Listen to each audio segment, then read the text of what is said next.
The government knows who we're calling and has access to the computers housing our online activity. Advertisers can track where we surf. Our cell phones constantly capture where we are. So what can we do to maintain our privacy? Timothy Lee has been looking into that, has some tips for us. Good to see you. Happy to be here. Before we get to your tips, we know there were 40-something slides that were turned over to the Post and the Guardian. Folks like you and I haven't seen other than the 4 that the public has seen. Right. But what else is maybe out there that we're looking into just based on those 4 slides? So there's been a lot of reporting on the phone records and the PRISM program. But one of the other things that we saw on those slides that hasn't gotten as much reporting is that there was a program called Blarney.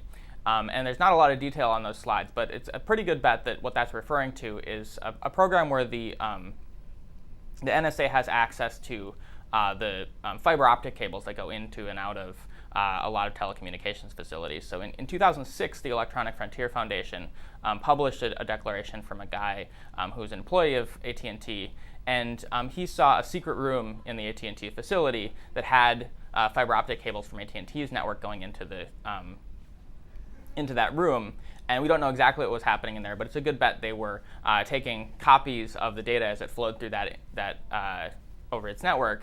And that means that the NSA probably has access to the raw data that anytime we're browsing the web, there's a good chance they have access to the raw data that's flowing over the network.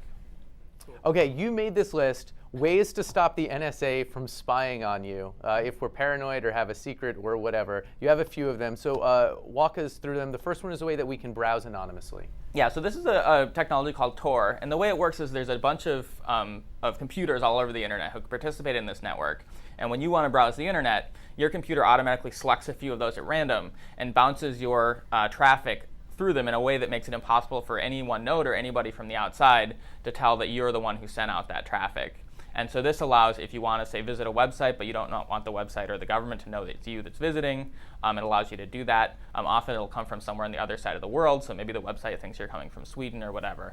And a lot of these whistleblowers who, like I think Bradley Manning, for example, use this technology to anonymously submit secret documents to WikiLeaks. How about online chats? How do we keep them private? There's a technology called OTR, off the record, that it works as an extension to conventional instant messaging networks. So if you're using Google Chat or AOL Instant Messenger, you can download a desktop instant messaging client, and there's just a checkbox you check that says use OTR, and it just automatically encrypts the chats, and so the government can't intercept what you're chatting with your friends. Some groups, including the U.S. government, have tried to help dissidents in certain countries keep their phone records or their phone calls private.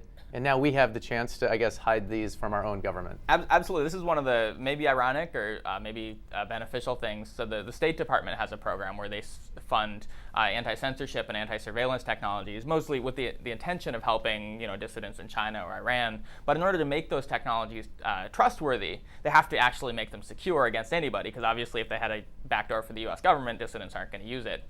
And so there's a technology called Redphone, and there's also another company called Silent Circle that offers secure phone call companies. And the key thing here, as with Tor, is that it's end-to-end encryption. So with like Gmail, it's encrypted between you and Google, but then Google has the contents. Whereas these applications, it's end-to-end encrypted. So it's encrypted at your end, it's decrypted when the other guy receives it, and the company that's facilitating the call just sees the encrypted traffic. So even if they wanted to give the government access to the contents of the phone calls, they wouldn't be able to do so. And the last thing you mentioned is trying to stop folks from tracking where our cell phone is. That's right. So it's pretty easy to encrypt the contents of your communications using the technology we just talked about. But if you want to hide your location or the identity of the people you're talking to or the websites you're visiting, that's much more difficult, because you have to be sending bits to those people. You have to be carrying your phone around. And this is a fundamental property of the way cell phones work. If the phone company doesn't know where you are, then they can't obviously connect you. Yeah. And so if you don't want the government knowing where you are, the only way you can do that is by turning off your cell phone, leaving the cell phone at home. If you want to be really paranoid, you can take the battery out of the cell phone just to make sure it's really off. And that's basically the only thing you can do if you really want to make sure that the government can't track where you are. Okay. Tim, thanks a lot. Interesting stuff. Thank you. That's all we have for you to monitor tonight. We'll fold things up. Hope to see you back here tomorrow.